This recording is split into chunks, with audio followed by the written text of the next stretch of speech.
messieurs, dames, bonsoir. Merci d'être venus nombreux pour cette conférence. Donc, je suis Madame Détory Campus, neuropsychologue depuis une semaine sur Saint-Raphaël. Avant, j'étais sur Fréjus.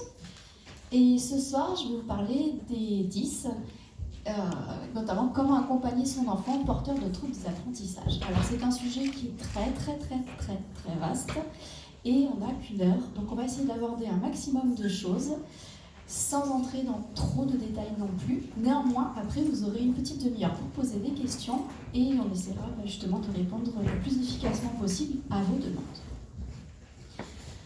Alors, on a d'abord des croyances tenaces par rapport aux apprentissages. La première, c'est que apprendre, c'est forcément difficile. Si votre enfant galère, c'est normal. Pour y arriver, il faut le vouloir. Quelque part, si on n'y arrive pas, c'est qu'on n'a pas vraiment très envie ou qu'on n'y a pas mis du sien. L'enfant peut manquer de maturité, ça justifie qu'au niveau des apprentissages, ça se passe moins bien. C'est un paresseux, voilà. Il n'est pas motivé, il n'a pas envie de faire d'efforts, je pense que beaucoup l'ont déjà entendu. Ou alors, s'il est intelligent, il n'y a aucune raison qu'il ait des difficultés. Sous-entendu que, 1, quand on est intelligent, on n'a pas de difficultés, et 2, si on a des difficultés, on n'est pas intelligent. C'est la faute des parents, donc ça aussi on l'entend souvent quand on est en cabinet, c'est un problème d'éducation ou des parents qui mettent trop de pression sur leur enfant. Et c'est parce que l'enfant va finir par avoir un déclic. Je crois que c'est ma préférée, parce que des fois le déclic ne vient jamais. Alors, il y a pourtant une réalité dans ces difficultés au niveau des apprentissages. On parle de 10, et le terme 10 n'est pas un terme médical, il regroupe pour la majorité des gens ce qu'on appelle des troubles cognitifs pédiatriques, qui concernent les enfants, et ce sont des troubles qui atteignent 6 à 8% de la population, ce qui signifie qu'en moyenne, dans chaque classe, vous avez 2 à 3 enfants atteints d'un trouble 10. Ce sont des troubles qui sont innés ou acquis. Il y a une reconnaissance légale et médicale de ces troubles qui affectent la scolarité et les capacités d'apprentissage. Ce sont des handicaps invisibles. Alors, dans les plus connus, on a dysphasie, dyslexie, dysorthographie, dyscalculie, dyspraxie, troubles déficitaires de l'attention avec ou sans hyperactivité. Et il y a ceux qu'on ne connaît pas, en tout cas dans le grand public, ce qu'on appelle les dysperceptions sociales, les syndromes dysexécutifs, les dysnésies et les dysgnosies. Comment ça se passe concrètement quand on est parent? Votre enfant travaille beaucoup, mais il oublie. Il oublie même très vite. Vous avez passé des heures, des jours, des semaines à réviser une leçon, et 3-4 jours après, il ne s'en souvient plus. Il a des résultats en dents de scie, ou médiocres, ou carrément mauvais, alors qu'il travaille beaucoup à la maison. L'enseignant vous a déjà lancé un petit signal d'alerte en vous disant « Je pense que votre enfant, il n'a pas la base des maths », par exemple. Ou la famille « Tiens, ça fait penser à toi quand tu avais des difficultés pour lire quand tu étais à l'école ». Ou alors un médecin qui va vous signaler qu'au niveau du développement moteur de votre enfant, il y a quelque chose qui l'interroge. Il y a votre enfant qui peut perdre sa motivation, et son comportement et sa concentration qui vont en pâtir. À ce moment-là, qu'est-ce qui se passe? Grosse prise de tête. Admettons que vous soyez des parents suffisamment bons, c'est-à-dire que votre enfant est suffisamment nourri, a un lit, un toit et suffisamment d'affection et de cadre pour bien se développer. Vous avez un doute. Les premières choses à vérifier, c'est si votre enfant n'a pas de troubles sensoriels, c'est-à-dire qu'on va voir l'ophtalmo et l'ORL, on va vérifier qu'il voit bien et qu'il entend bien. C'est la base. On vérifie également que l'enfant n'a pas de carence en minéraux, en vitamines, ou de carence alimentaire tout court, des carences hydriques, des carences en sommeil, une maladie, une zoonose. Et oui, parce que des fois, quand on a des parasites intestinaux, ça entraîne des carences, ou ça peut entraîner une agitation. Et on vérifie aussi que son enfant, ce n'est pas un effet secondaire d'un traitement médicamenteux qu'il aurait en cours, qui entraînerait des difficultés au niveau des apprentissages. Vous avez vérifié tout ça, encore des difficultés. Okay. Vous avez toujours la possibilité de consulter un ostéopathe pour vérifier qu'au niveau corporel et squelettique, tout va bien. Vous pouvez consulter un iridologue, donc une profession qui est très peu connue, mais qui est très intéressante parce qu'à partir de l'iris de votre œil, l'iridologue va voir si effectivement vous n'avez pas des carences très particulières, en or, en fer, en cuivre, ou des excès plutôt que des carences. Et puis, il est toujours temps de se poser aussi sur le canapé avec votre conjoint et de vous dire, est-ce qu'il n'y a pas des antécédents dans la famille? Alors, admettons que vous avez tout checké, mais ça ne change rien. Là, il va être temps de mettre en place ce qu'on appelle des bilans. Les bilans, à quoi ça sert? Ça sert à dépister quels sont les secteurs qui sont touchés au niveau cognitif. Ça sert à déterminer quelle est la sévérité des difficultés de votre enfant et à évaluer la spécificité de ces troubles. Et enfin, à orienter une prise en charge pour votre enfant, en tout cas la plus adéquate possible par rapport à son profil. Bonjour. Installez-vous. Alors, au niveau de l'intensité des difficultés de votre enfant, il va être important de faire la différence entre le retard et le trouble.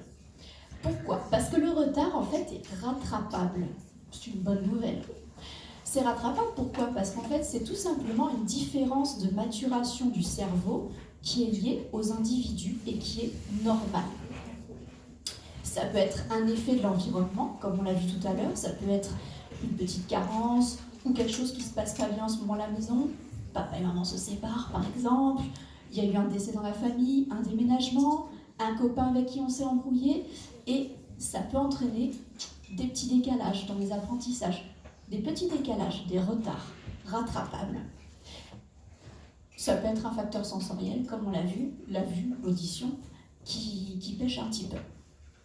Le trouble, par contre, c'est quelque chose qui est là à vie. C'est un défaut d'automatisation des procédures. C'est-à-dire que vous avez beau apprendre, jamais vous ne passerez en mode automatique pour réaliser les actions que vous êtes censé apprendre. C'est un fonctionnement neurologique qui est atypique. Le retard va se prendre en charge au niveau scolaire avec un PPRE, du soutien scolaire, un bon étayage à la maison, si besoin, un accompagnement avec un psychologue, s'il y a quelque chose qui se passe au niveau familial, de particulier, avec un coaching scolaire pour travailler sur la méthode d'apprentissage, ou avec par exemple un kinésiologue qui va travailler sur votre capacité à gérer vos émotions. Pour le trouble, par contre, on va devoir contacter la MDPH, constituée de nombreux dossiers très épais qu'il va falloir renouveler régulièrement.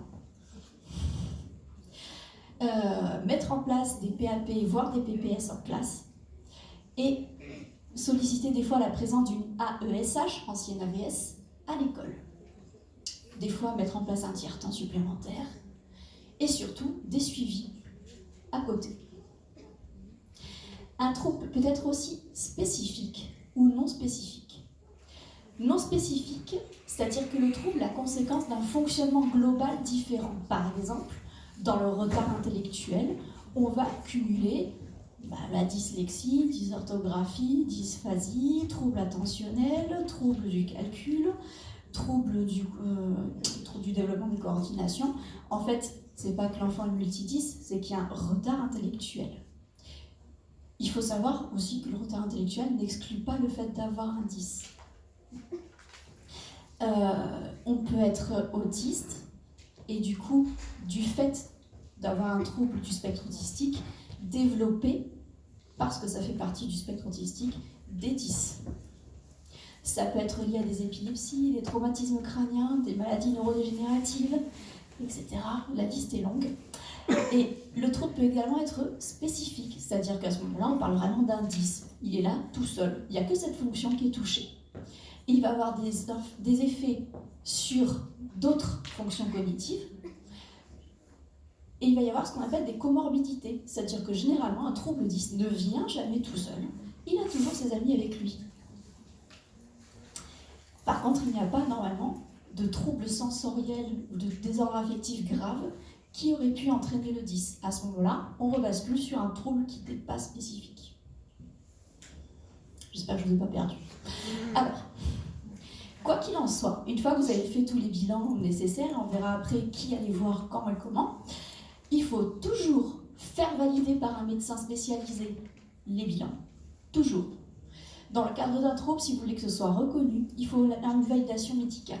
Donc pédopsychiatre et ou neuropédiatre et ou le pédiatre. Il faut avertir l'école. Pourquoi? Alors, c'est toujours un sujet un petit peu délicat parce que souvent on me dit oui mais à l'école ça se passe pas bien, ils sont pas d'accord, etc. Ok. Le fait est que si votre enfant du jour au lendemain se retrouve tétraplégique, vous allez l'amener à l'école, vous allez être obligé d'expliquer que il est devenu tétraplégique pour que l'école mette en place certaines choses. Là, l'enfant ne devient pas tétraplégique, mais vous vous rendez compte qu'il a effectivement un handicap qui ne se voit pas. Et ça reste un handicap. Il faut en parler. L'école a le devoir de mettre en place des aménagements pour aider votre enfant. Et il va falloir mettre en place les suivis qui auront été préconisés dans les bilans. Alors, les différents 10. On va commencer avec les troubles du langage, mon préféré. Imaginons que vous êtes en grande section et je vous fais passer une petite évaluation là tout de suite pour voir si vous êtes capable de passer en CP, d'accord? Donc vous écoutez bien et vous suivez exactement la consigne. Dot. Välimen topoa mui. Tutuja budowosny. Ava mano. Puis vous rasseoir.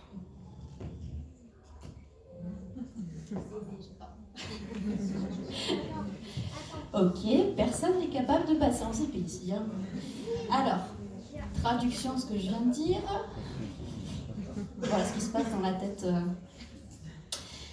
Alors, vous allez maintenant vous lever, toucher le bout de votre nez avec votre main gauche, puis vous rasseoir. Bienvenue dans le monde de la dysphasie. La dysphasie est un trouble du développement du langage oral. Il entraîne un défaut d'acquisition du langage au niveau réceptif et expressif, c'est-à-dire que l'enfant ne comprend pas ce qu'on lui dit ou il n'est pas capable d'élaborer son discours ou pire, les deux. Alors, les signes qui peuvent alerter les parents. À partir de 1 an, si votre enfant est silencieux, il babille peu ou pas du tout. Vers 18 mois, il a peu ou pas de vocabulaire. À 2 ans, il ne fait pas de proto-phrases, c'est-à-dire, vous savez, ces petites phrases de 2 mots ou de 4 mots, c'est velolo ou maman, Léou. Voilà, il n'y a pas ces phrases-là, il n'y a pas ces structures-là. À 3 ans, le langage est inintelligible ou très pauvre. Les productions verbales vont être indistinctes et le discours va être très peu structuré. Ce sont des enfants qui peuvent être soit très peu bavards, soit très bavards, mais on ne comprend rien du tout. Il y a un manque de vocabulaire. Donc souvent l'enfant va combler, quand il parle beaucoup, par des mots valises, par exemple le machin, le truc, chose. Il va employer un mot pour un autre, il va poser peu de questions, parce qu'il va avoir du mal à formuler, d'un point de vue syntaxique, sa question. Et la compréhension du discours va se faire, et des textes va être très superficielle.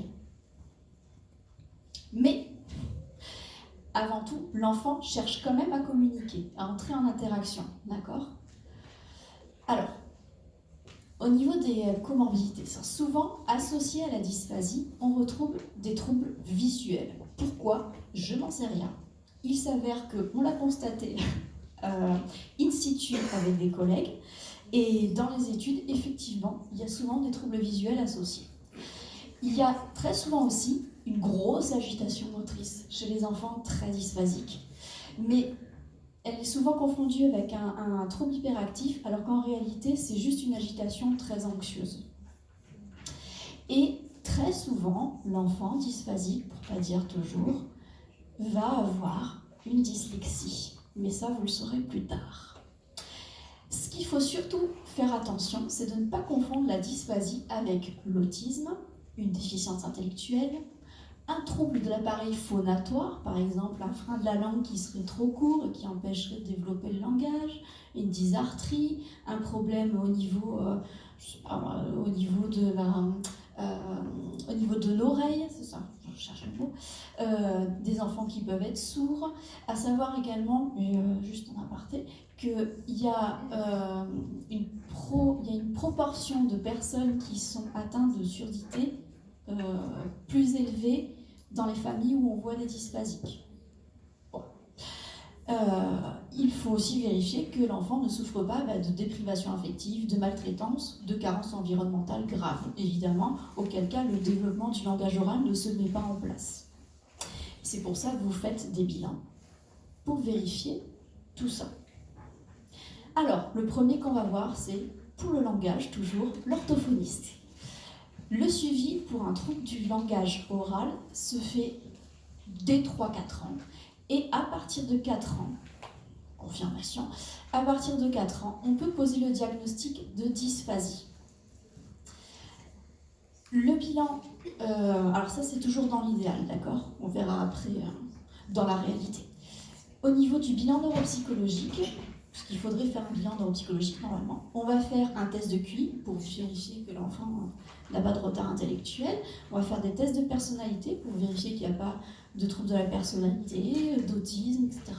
Et on va vérifier qu'il n'y a pas d'autres atteintes cognitives, c'est-à-dire que l'enfant il est bien juste dysphasique et qu'il n'y a pas un trouble attentionnel associé ou un trouble moteur. À ce moment-là, il faudra aller voir avec tous vos bilans le pédopsychiatre qui va valider médicalement le diagnostic. Alors, j'ai mis les codages à chaque fois pour ceux qui veulent noter, mais c'était vraiment un excès de zèle. Dans le DSM-5, donc la Bible psychiatrique des critères de diagnostic psychiatrique qui est ici, le codage, c'est celui-là pour la dysphasie. Et il y a fort à parier que si votre enfant cumule de nombreux troubles, en plus du trouble du langage oral, il côtoie assidûment un CESAD.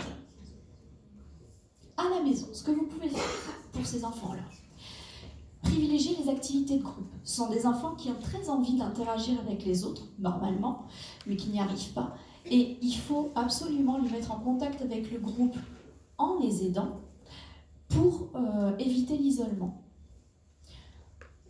Utiliser le langage des signes, ça peut marcher, ça ne marche pas toujours, ça dépend des dysphasies, du type de dysphasie dont l'enfant est atteint, mais ça peut aider à débloquer certaines choses. Passer par des pictogrammes, vous savez, les petits dessins, les petits schémas simplifiés. Faites des grands emplois du temps avec des petits dessins sur ce que l'enfant va faire dans la journée. Parlez avec des gestes. Faites faire de la musique à votre enfant. La musique aide à développer les aires du langage.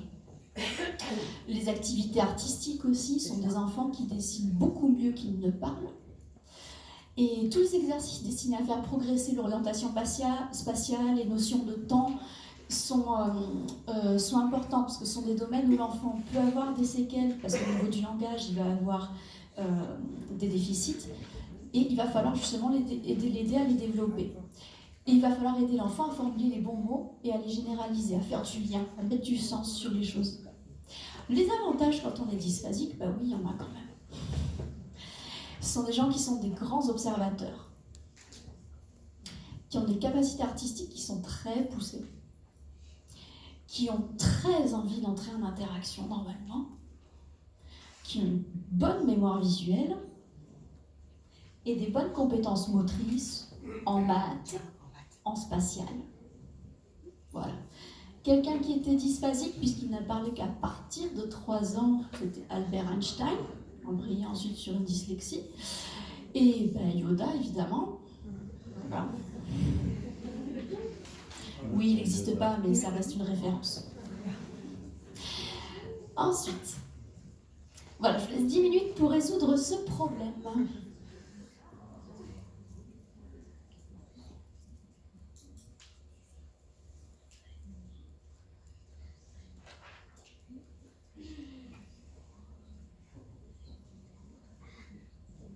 Des questions? C'est un petit niveau, hein. Bon, Bon, je vais vous le lire, peut-être que ça vous aidera. Monsieur et Madame Titouni vont de Paris à Chamonix. La distance est de 600 km. La voiture consomme 10 litres tous les 100 km. Il faut compter 18 € de péage d'autoroute et 8 € de repas pour déjeuner le midi. L'essence coûte 1 € le litre, et ils partent de Paris et roulent pendant 10 heures. Quelle est la consommation d'essence et quelle est la dépense totale pour le voyage? C'est plus clair. Voilà, donc techniquement, voilà comment un dyslexique va aborder les textes écrits.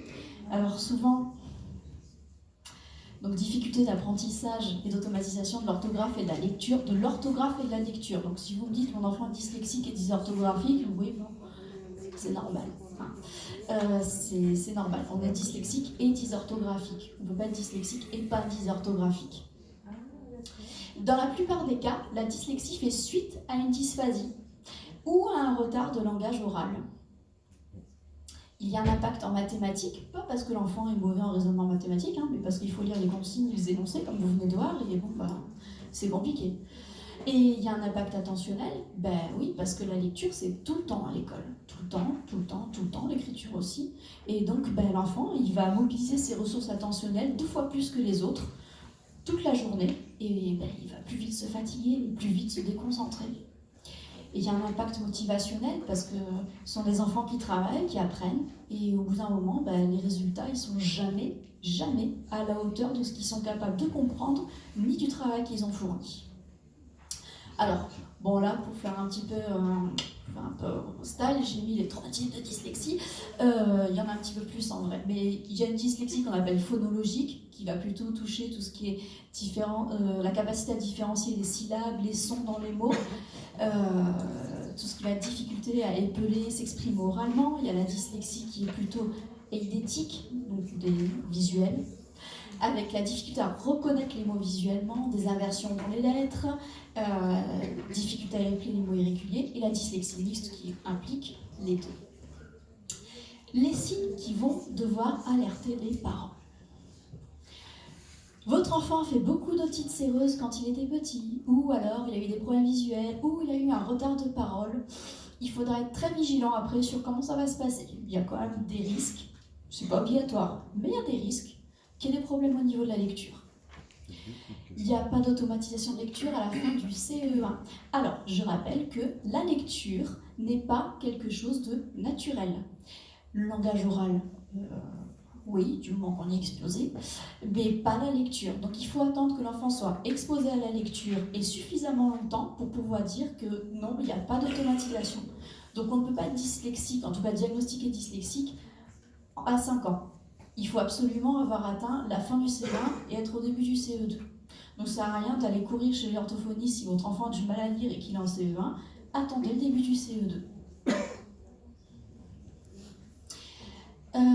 Votre enfant fait des confusions sonores ou visuelles entre les mots. Poisson, poison, pour lui c'est la même chose. Ou alors mon et non, pour lui c'est pareil. Donc, vous pouvez vous inquiéter aussi. Il y a des difficultés de compréhension des consignes qui sont systématiques. Ce sont des enfants qui n'aiment pas lire, ou en tout cas très rarement. Il est mauvais dans un groupe de matières très spécifiques, langue vivante, histoire, SVT, français, oui, des matières où on doit écrire beaucoup en fait. Voilà. Alors, le dépistage et la prise en charge. Trouble du langage, orthophoniste, toujours. À partir de fin CE1, début CE2. Pas avant, ça sert à rien. Ensuite, voir un médecin spécialisé pour vous valider. Vous avez parfois un suivi orthoptique, pour ceux qui connaissent pas, suivi orthoptique à mettre en place quand on a une dyslexie visuelle. Et des fois, on va vous envoyer faire un bilan neuropsychologique pour vérifier que l'enfant n'a pas des troubles associés et qu'il a bien un QI qui est dans la norme. Bon, souvent associé à la dyslexie, on a des troubles visuels de type orthoptique. Je ne sais pas si des gens ne savent pas ce que c'est l'orthoptiste dans la salle. Vous pouvez lever la main? Ok, donc l'orthoptiste, c'est le kiné des yeux. C'est celui qui va vérifier que les six muscles autour de chaque yeux fonctionnent bien à la même vitesse, que vous avez les yeux qui convergent, qui divergent correctement, et qui va vérifier qu'au niveau des stratégies neurovisuelles, vous avez un bon balayage, que vous ne faites pas des saccades quand vous lisez, que votre œil quand vous lisez ne fait pas comme ça. Voilà. Donc l'orthoptiste fait tout ça. L'ophtalmo ne fait pas le travail de l'orthoptiste. Non, non, non. Le médecin scolaire ne fait pas le travail de l'ophtalmo non plus, parce que j'ai des fois des parents qui me disent « Oui, mon enfant voit bien parce qu'il a fait le test avec le médecin scolaire, où on cache un œil, on lit les lettres. » Bon, sachez qu'on peut tricher facilement à ce test. Voilà, donc pour être sûr que l'enfant voit bien, on va voir l'ophtalmo, et si vraiment il y a quelque chose, on va voir aussi l'orthoptiste. Il faut être sûr qu'il n'y a pas un trouble attentionnel associé. Souvent, il y a un trouble attentionnel associé à la dyslexie. Et puis, des fois, il y a le retard de langage qui était déjà là avant. Des fois, il y a des troubles de la personnalité aussi associés. Voilà. Et il faut faire attention de ne pas confondre la dyslexie avec la dyspraxie. Pourquoi ? Parce que des fois, dans la dyspraxie, on a ce qu'on appelle une dyslexie motrice, c'est-à-dire que, ce qu'on rejoint avec l'orthoptiste, comme il y a des problèmes moteurs, les muscles des yeux aussi ne fonctionnent pas, et du coup, la lecture ne se fait pas parce que les mouvements oculaires ne sont pas bons. Et il faut vérifier que l'enfant n'a pas en fait un trouble attentionnel ou un syndrome exécutif qui va bloquer en fait l'accès aux procédures pour mettre en place la lecture, alors que tout est là. À la maison, ce que vous pouvez faire, plein de choses. Valoriser votre enfant d'abord, toujours. On rappelle un peu les évidences. Faire épeler à l'oral plutôt qu'écrire. Faire écouter plutôt que lire. Utiliser les logiciels de dictée vocale, l'ordinateur. Vous pouvez passer par les images, la schématisation. Vous n'avez jamais forcé la lecture, jamais, jamais. Non, c'est pas parce que votre enfant lit plus qu'il sera meilleur en orthographe et qu'il lira mieux. S'il est dyslexique, il est dyslexique. Vous avez, dans les avantages de par rapport à ce trouble-là, sont des enfants qui sont normalement très bons en spatial. Ce sont de bons architectes. Il y a des écoles d'architectes qui recrutent sur dossier avec une préférence pour les gens qui sont dyslexiques. Il y a des enfants qui sont bons en design graphique, en dessin, qui ont un sens de la communication orale qui est très poussé. Ce sont très bons commerciaux et des bons managers. Et des adeptes de l'image et du numérique. Voilà. Pour les grands dyslexiques connus, il y a Walt Disney, je suis sûre que celui-là tout le monde le connaissait, Winston Churchill, Agatha Christie, et puis lui. Voilà. Et pour finir avec le langage, voilà.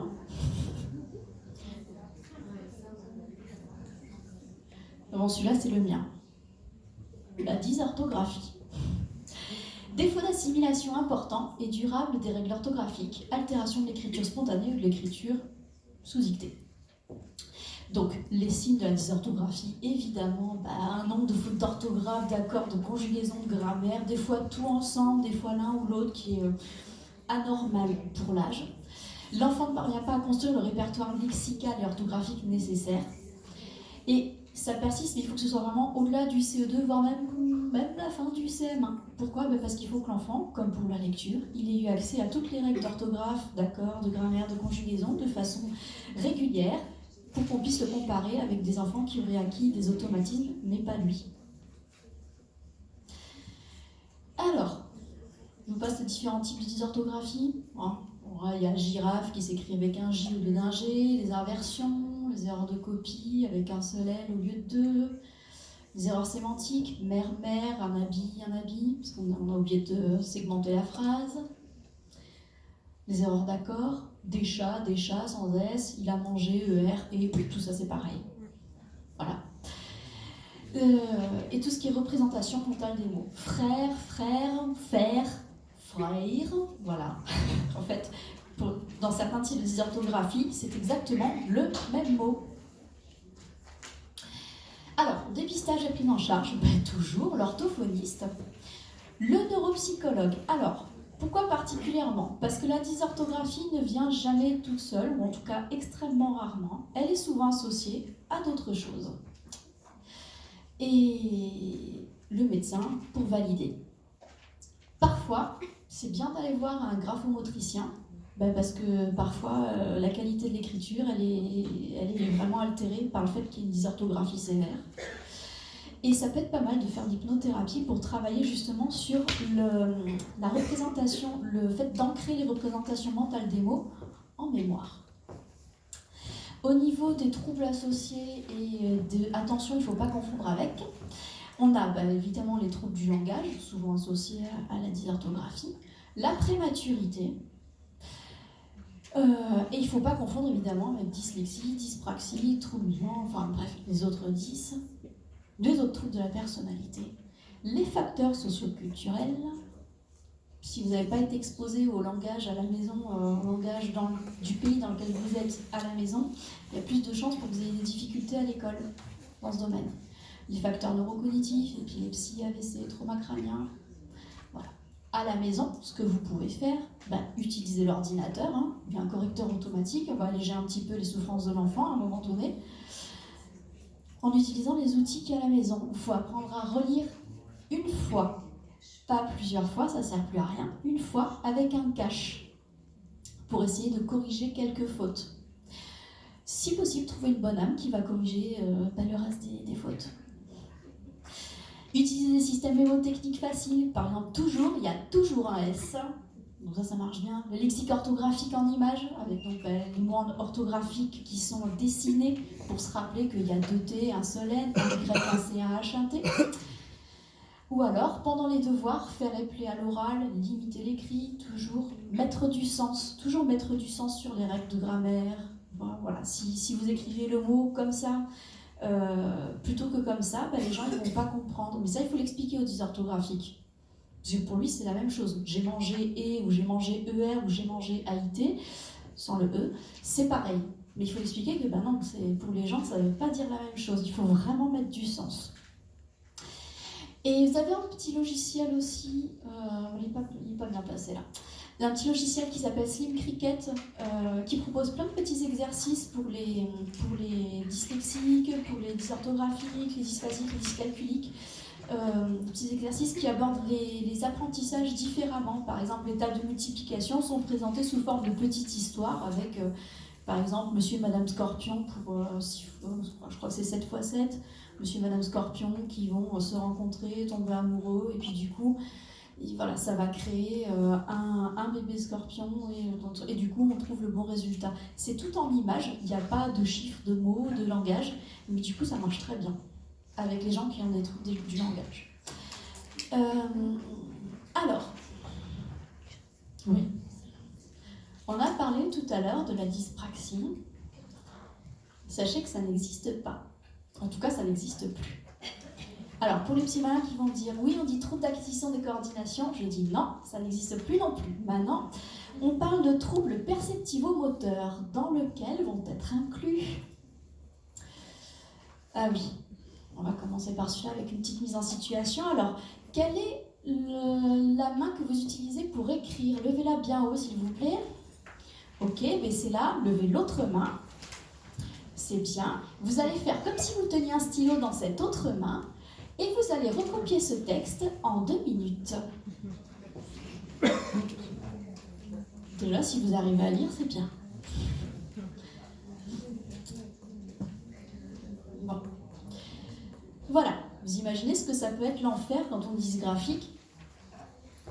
C'est un trouble qui entraîne une lenteur significative ou une qualité de production écrite significativement mauvaise par rapport à ce qui est attendu à l'âge de l'enfant. Il y a une absence d'automatisme du geste graphique, une déficience au niveau du codage orthographique aussi, une non-maîtrise des doigts pendant l'écriture. Alors, les différencier. Déjà, début CE2, avant, il faut laisser un petit peu l'enfant quand même s'installer dans les apprentissages. On attend le déclic.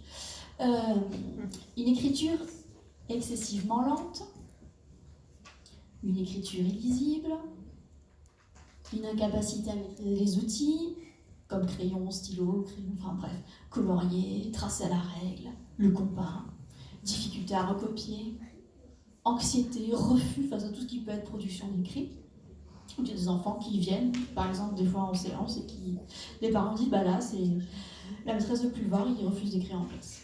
Ah bah ok, bon, on va regarder un petit peu ce qui se passe au niveau du graphisme. Et voilà, on regarde dessus.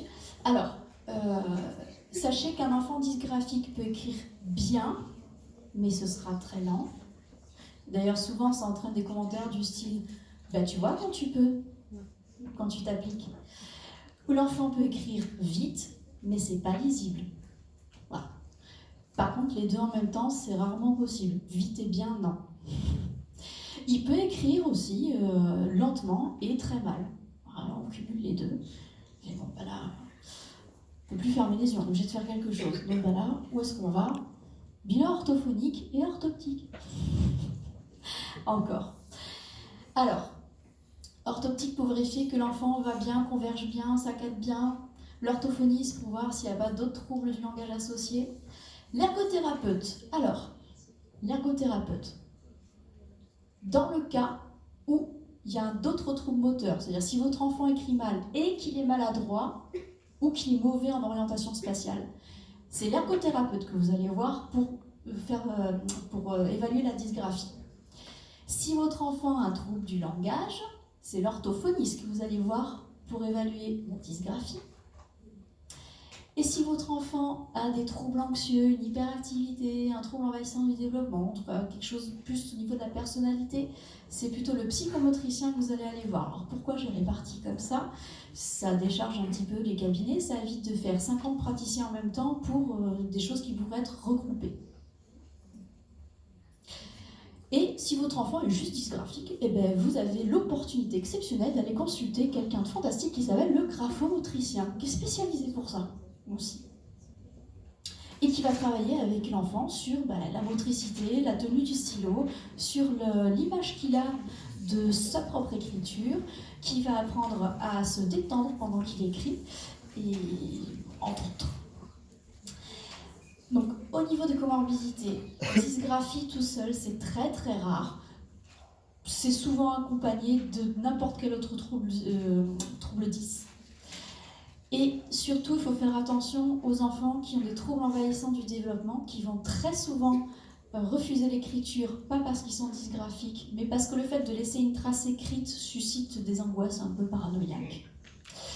Les enfants qui ont un trouble oppositionnel avec provocation, qui refusent d'écrire par opposition. Et vous avez les enfants qui ont des problèmes exécutifs, donc qui vont mal écrire parce qu'ils n'ont aucune gestion de l'impulsivité, l'inhibition.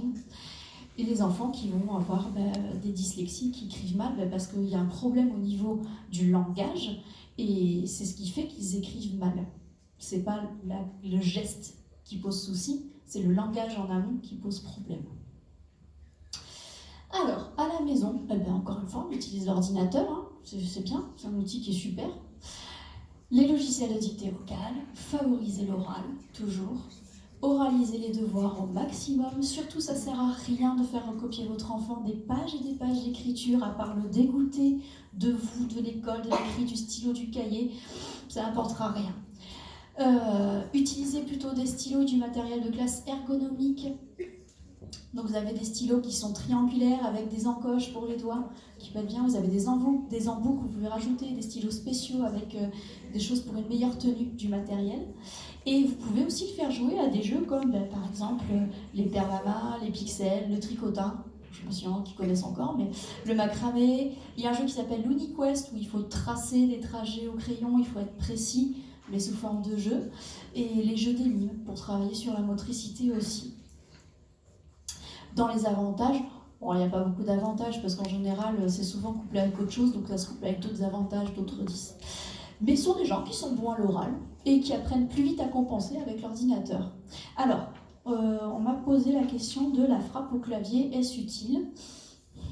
Je pense que chacun est libre de juger de ça. Pour ma part, je pense que si on met l'enfant suffisamment tôt devant un clavier, il n'a pas besoin d'apprendre à dactylographier comme une secrétaire. Voilà. En plus, si la dysgraphie est liée à ce qu'on appelait avant la dyspraxie, le schéma corporel n'est pas bon et il y a un schéma sensoriel au niveau des doigts qui n'est pas bon non plus, la frappe au clavier ne se met pas en place correctement. Donc c'est s'acharner sur des choses qui vont pas marcher non plus. Donc ça dépend. Frappe au clavier, ça dépend. Je serais plutôt pour le fait de laisser l'enfant apprendre lui face au clavier.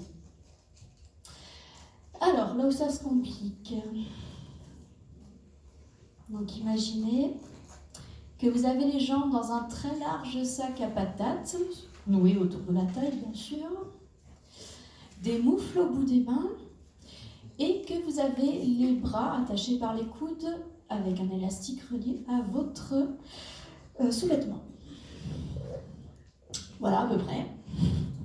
Voilà, maintenant, imaginez que vous essayez de faire vos lacets dans cette position. Et avec tout ce matériel, attachez votre bouton de chemise, évidemment, pas un bouton pression. Ou mieux, attachez les boutons de pyjama de votre bébé. Habillez-vous avec le sac à patates, l'élastique, les moufles. Jouez au foot, rattrapez la balle. Nagez. Voilà. Rien que le petit moment, si vous avez joué le jeu, où vous avez essayé d'imaginer comment vous allez faire le mouvement, déjà, vous êtes dans ce que vit le dyspraxique, enfin, en tout cas, la personne qui a un trouble du développement des coordinations, maintenant ça s'appelle comme ça, tout ce qui vit à chaque fois qu'il doit bouger, faire quelque chose. Donc c'est un trouble qui entraîne un défaut d'automatisation de la séquence gestuelle, avec une incapacité totale ou partielle d'exécuter des gestes volontaires ou automatiques. Voilà. Donc ce sont des gens qui sont maladroits, qui sont lents, qui sont imprécis, voilà, qui sont gauches, qui ont une façon de se tenir et de courir qui est bizarre, en tout cas qui interpelle. Alors c'est ce qu'on appelait avant la dyspraxie motrice et le trouble d'acquisition des coordinations. Ça, voilà. Après les mystères du codage langagier en psychiatrie, c'est voilà. J'ai pas encore eu accès. Au niveau des signes que vous pouvez repérer à la maison, acquisition tardive de la marche, c'est-à-dire qu'à partir de 18 mois, votre enfant ne marche pas, et en plus il ne fait pas de quatre pattes, quand même temps d'aller voir quelqu'un. Il y a quelque chose qui clairement ne se met pas en place correctement. Vous avez un enfant qui est maladroit, vous avez un enfant qui peut baver ou avoir du mal à déglutir parce que les troubles de la coordination, on va dire TDC. Le TDC, ça peut entraîner une dyspraxie bucco-lymphofaciale. Ça peut être un enfant qui a des difficultés articulatoires, on va appeler ça une dysarthrie. Un enfant qui a du mal à manipuler les petits objets, ou des fois même les gros, faut pas se leurrer. Des difficultés d'écriture, de coloriage, de dessin.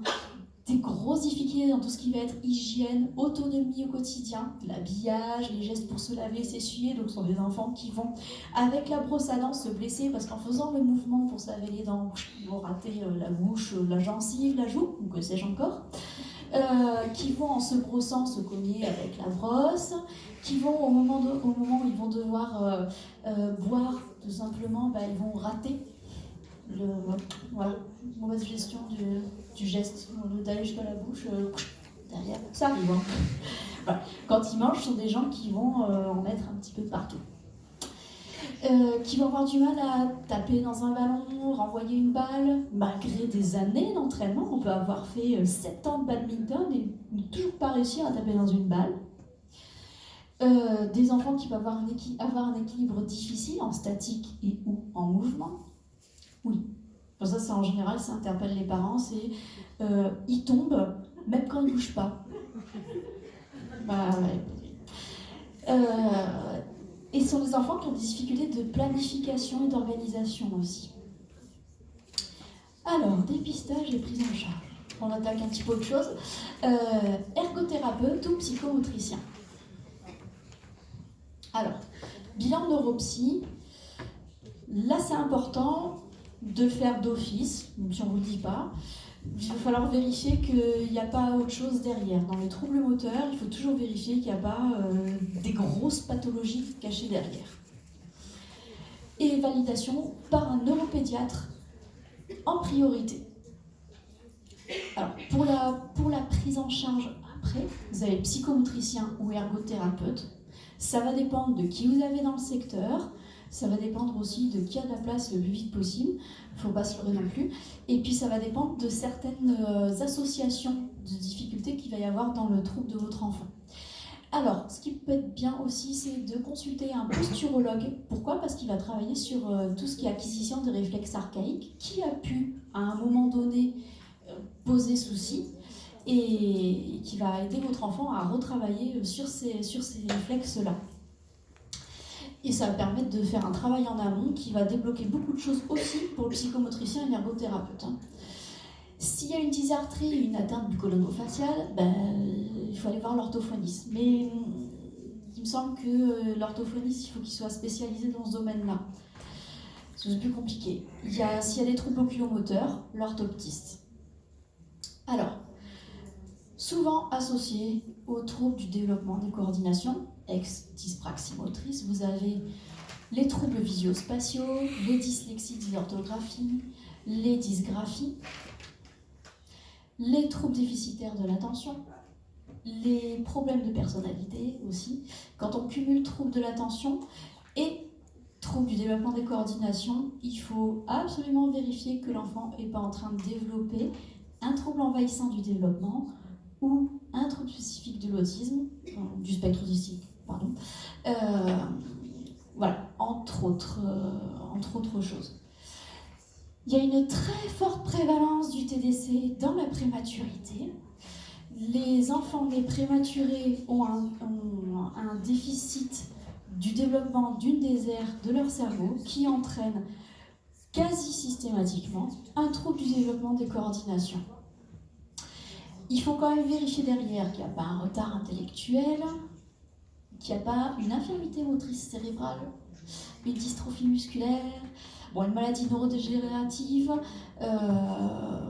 neurologique, bref, ce qu'on a abordé un petit peu tout à l'heure aussi. Autisme, traumatisme de développement, syndrome dysexécutif, voilà. Alors, à la maison, une chose à la fois. Favoriser les activités manuelles créatives, sans jugement. L'art, il y en a pour tout le monde. Passer par l'oral pour les apprentissages, toujours. Afficher un emploi du temps en grand pour que l'enfant puisse se repérer au niveau spatio-temporel. Verbaliser et décomposer les séquences gestuelles pour les actes d'autonomie. Par exemple, à la crèche, on explique aux enfants comment enfiler leur manteau. On peut le faire sous forme de chanson, on peut leur montrer des petites images, ou alors on va décomposer le geste en mettant le manteau par terre et en leur faisant en mettre, j'arrive même pas à le refaire parce que je trouve ça hyper compliqué, mais ça marche bien. Comme quoi, quand on n'a pas de TDC, des fois les stratégies qu'on leur propose, elles ont l'air complètement compliquées et impossibles à réaliser, mais pas pour eux. Et donc, les enfants vont enfiler leur manteau avec moins de difficultés que la façon dont on le fait nous quand on est adulte. Après, vous avez affiché ces séquences gestuelles, vous pouvez le faire, il y a des pictogrammes, vous pouvez les créer vous, j'ai un petit pictogramme, je reprends, les petits carrés avec les petits dessins simplifiés, avec les séquences de gestes, par exemple l'enfant qui prend son manteau, qui met un bras, l'autre pictogramme où il met l'autre bras, et ensuite il remonte sa veste. Voilà, décomposé à mettre au niveau de l'entrée, ou là où il y a les manteaux, comme ça il le voit à chaque fois, c'est sous ses yeux. Pourquoi ? Parce qu'en fait, il n'automatise pas ce geste-là, le TDC, donc il a besoin de le revoir tout le temps. Et vous pouvez acheter des chaussures sans lacets, des vêtements sans boutons. Ouais, ça devient compliqué. Vive le velcro.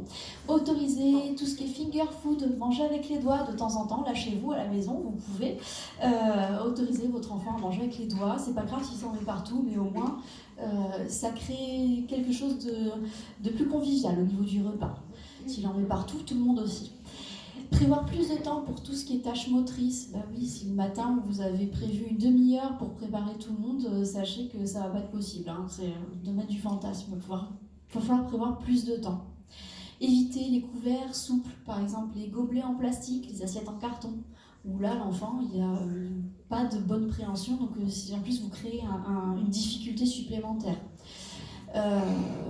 Utiliser le brosse à dents électrique, voilà, moins de gestes à faire, moins de blessures. Les stylos ergonomiques, toujours. Voilà. De faire jouer, comme on a vu tout à l'heure, les perlamas, les pixels, les tricotins, le macramé. Voilà, jouer au mime, c'est bien aussi avec ces enfants-là. Toujours en étant dans la bienveillance, en accompagnant, en proposant. Voilà, on n'est pas sur de la compétition non plus. Je reprécise. Quels sont les avantages quand on est, voilà, on va dire, dyspraxique, ne me jetez rien, on est bon à l'oral, on est des bons lecteurs, on est beaucoup dans l'intellectualisation, il faut un peu compenser aussi. Voilà. En général, ce sont des enfants qui sont assez passionnés par plein de sujets, qui aiment beaucoup discuter de beaucoup de choses. Ils ont une très bonne mémoire verbale. Et dans les dyspraxiques célèbres, vous avez Daniel Radcliffe, donc pour ceux qui ne savent pas, qui ne sont pas fans, il y en a encore Harry Potter, Jean Dujardin et David Bailey, qui était un photographe, je ne sais pas s'il y en a qui connaissent après. Voilà, sachez que ce sont deux métiers. Mais voilà, on peut réussir en étant dyspraxique, avec un trouble du développement des coordinations.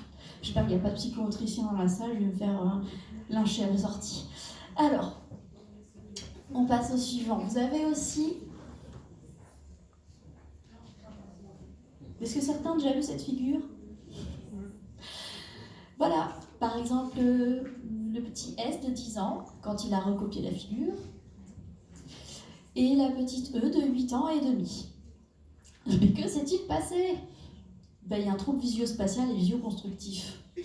Ce qu'on a appelé la dyspraxie visio-spatiale et visio-constructive avant. Donc, difficulté dans les domaines visuels, que ce soit pour le repérage spatial, l'orientation spatiale, la construction, par exemple reproduire un modèle de Lego. Voilà, quand vous avez Lego qui vous décompose la construction, les troubles visio-constructifs sont incapables de le faire, ou en tout cas font beaucoup d'erreurs. Vous savez, ces enfants qui ont des Lego à Noël et qui vous appellent 50 fois pour vous les aider à faire ce Lego parce qu'ils n'y arrivent pas du tout. Et vous vous énervez parce que vous lui expliquez, là, regarde cette pièce-là, c'est celle-là, il faut compter. Non, mais ça ne marche pas du tout. Voilà. Alors, les signes à la maison, les difficultés quand il faut construire un Lego, c'est les enfants qui vont se cogner facilement.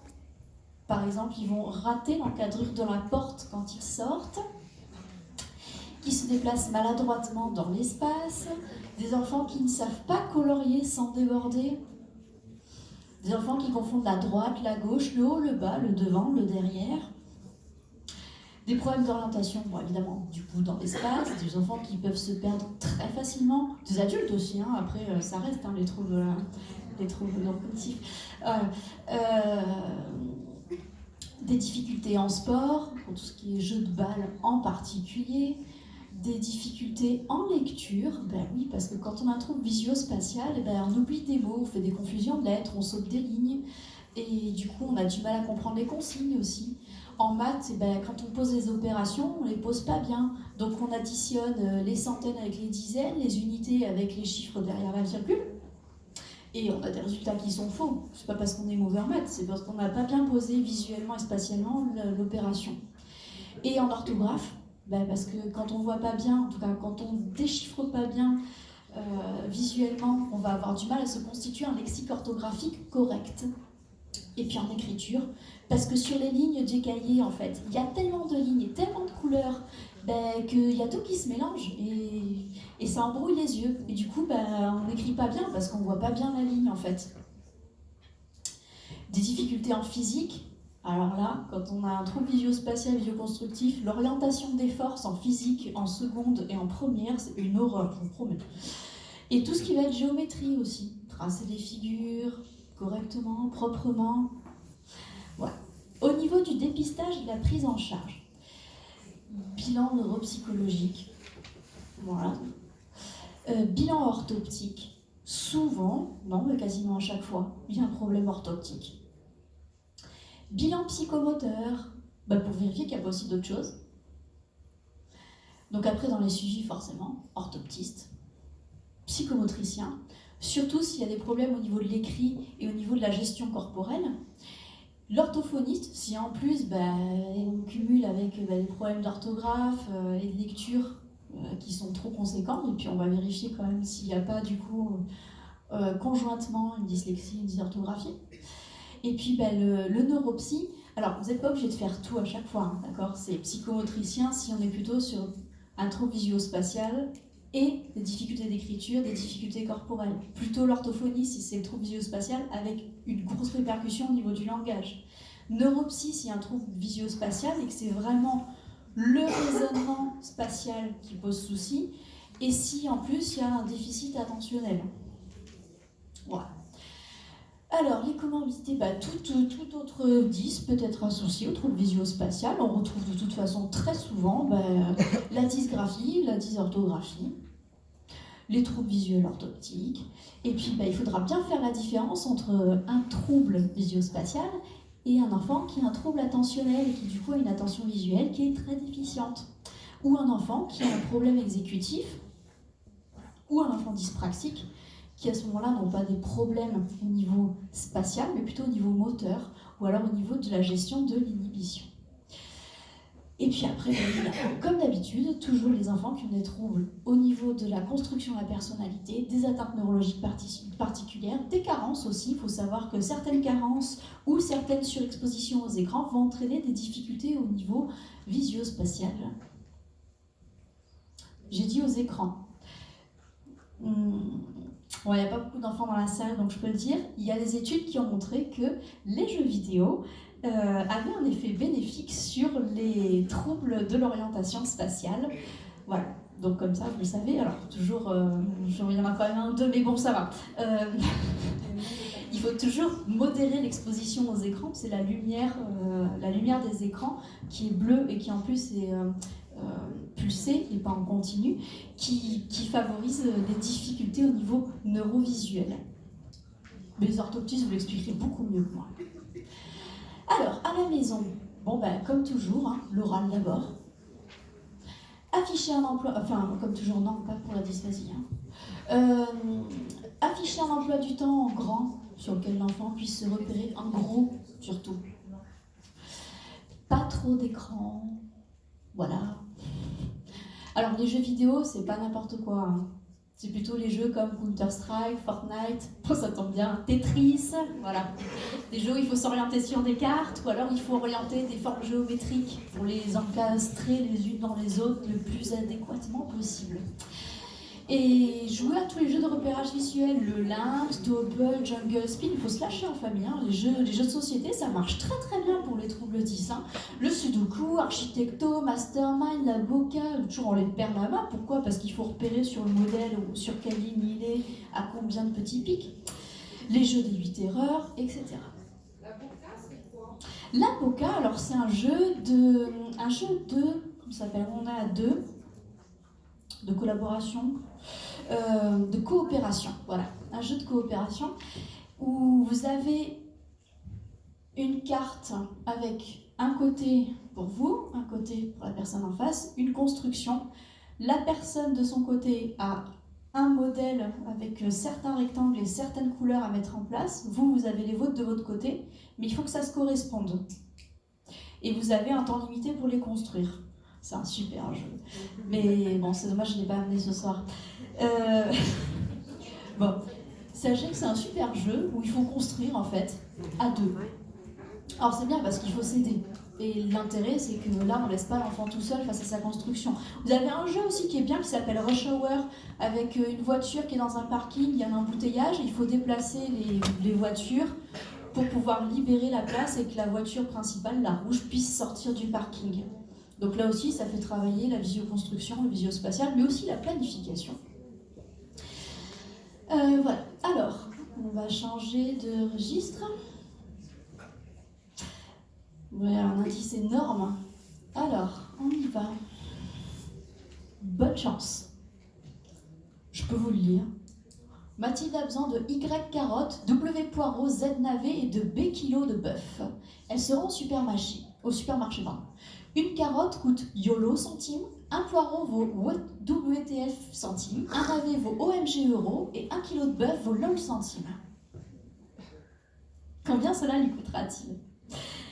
Ok, difficile. Voilà, maintenant lisez ces chiffres. Donc pour le premier, je vous écoute. Qu'est-ce que vous voyez? Oui. Et non, c'est 427. En dessous, vous avez 3897 et 2019. Voilà. Bienvenue chez les dyscalculiques. Alors, vous avez ici des difficultés à acquérir et maîtriser tout ce qui va être de l'ordre du calcul et du raisonnement logico-mathématique. Alors, tout ce qui va être plusieurs couches qui peuvent être atteintes. Ça peut être dès le départ avec la comptine numérique, donc compter va être difficile, compter à l'endroit, ça peut passer, compter à l'envers va être très compliqué. Tout ce qui va être écriture et lecture des nombres, donc comme on vient de voir avec les chiffres que je vous ai montrés juste avant, il y a une défaillance dans tout ce qui est logique quantitative et arithmétique, parce que pour les gens qui sont dyscalculiques, 125 grammes et 25 grammes, et tant qu'ils n'ont pas le modèle sous les yeux, ils ne font pas la différence. Il va y avoir une déficience au niveau spatial dans tout ce qui est évaluation des distances. Est-ce que là, je suis à 100 mètres de vous, à 20 mètres, à 2 mètres? Si je suis dyscalculique, je vais avoir un petit peu du mal à l'évaluer. Bon, je suis vieille, donc j'ai quelques petites stratégies. Je me dis, ça peut pas être à 200 mètres. Je vais baisser, je pense qu'on va dire à peu près, allez, 2 mètres. Voilà, 2 mètres. On peut avoir aussi beaucoup de difficultés dans le choix des opérations qu'on va utiliser en fonction de l'énoncé mathématique. Est-ce que là je fais plus, est-ce que je fais moins, est-ce que je fais fois? Le sens attribué à ces opérations, il n'y en a pas. Voilà. Il y a aussi des difficultés à différencier les signes, des opérations. Plus, multiplier, il y a une confusion entre les deux, diviser, moins. Voilà, même visuellement, l'enfant a du mal à les différencier. Alors, les différencier à la maison, déjà ce qu'on vient de dire, donc difficulté à évaluer les petites quantités, à dénombrer, se repérer dans le temps. Quand on est dyscalculique, lire l'heure, c'est difficile. Écrire, lire les noms, mémoriser les numéros de téléphone. Bon, on s'en fiche, on a les téléphones portables maintenant qui enregistrent. On ne réussit pas à faire certaines opérations mathématiques, incapable